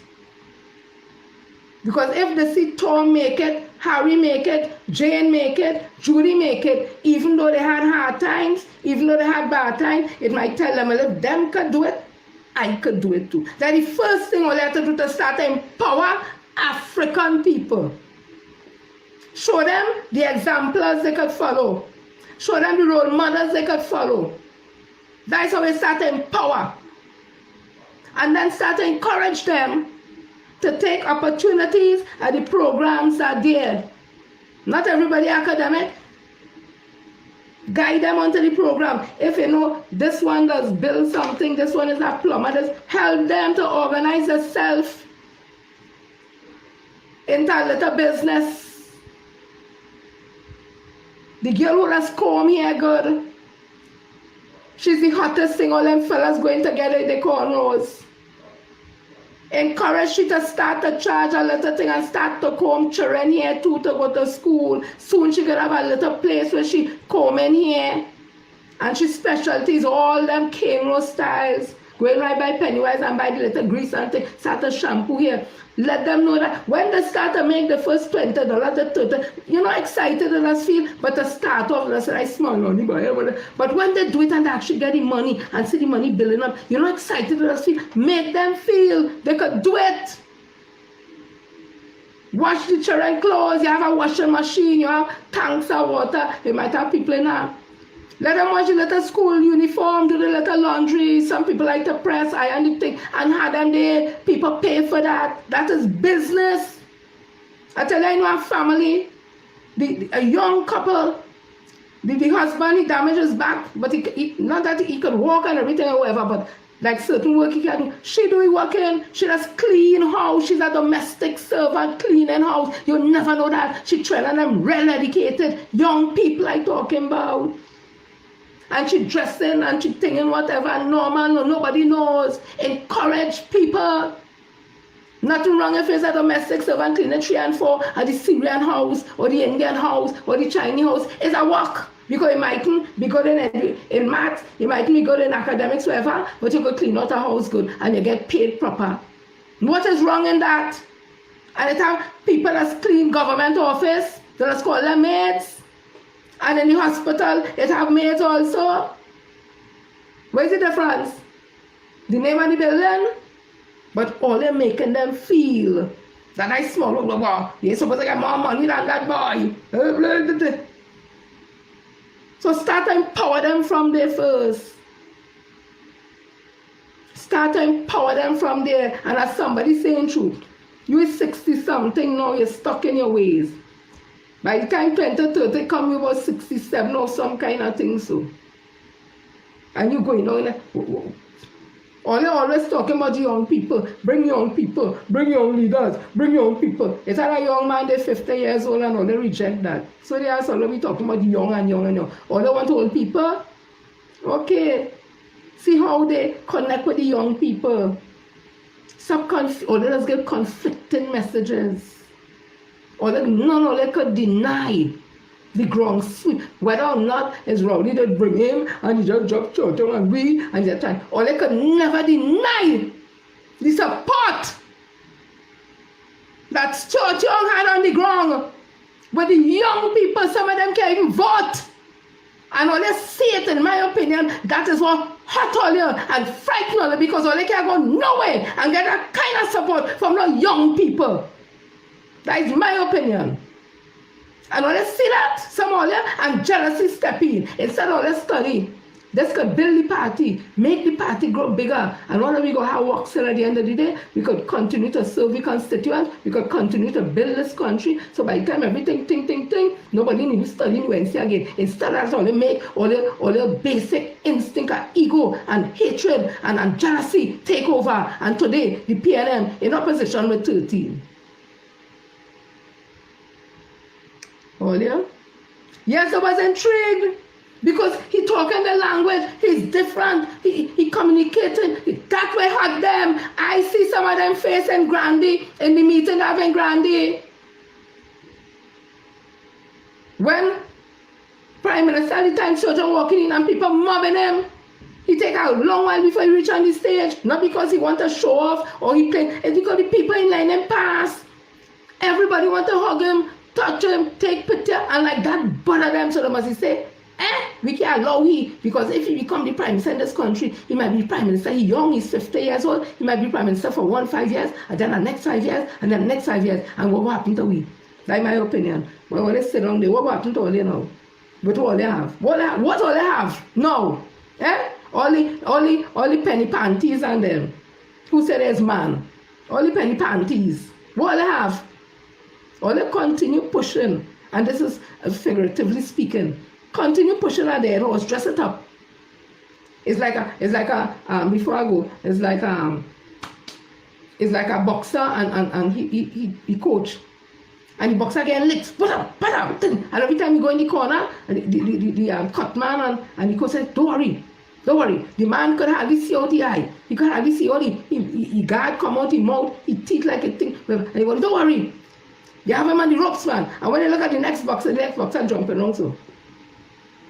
But you're telling your fighter, who eye closed down, he could hardly see. The blood running down. He ain't saying, oh God, throwing it out. They go, nah, you have him on the ropes. And the poor man person saying, oh God, all right.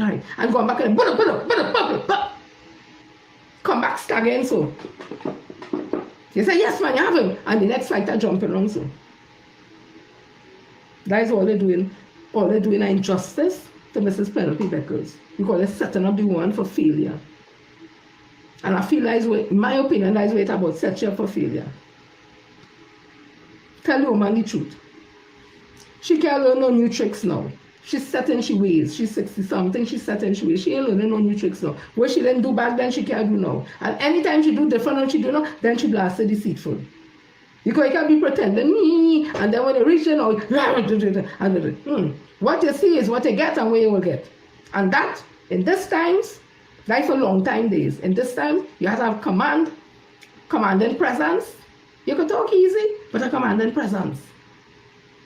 And she doesn't have it. And only know that. That what I tell them, oh, wicked. Their whole life is worse than the thief. Or they're wicked to the woman.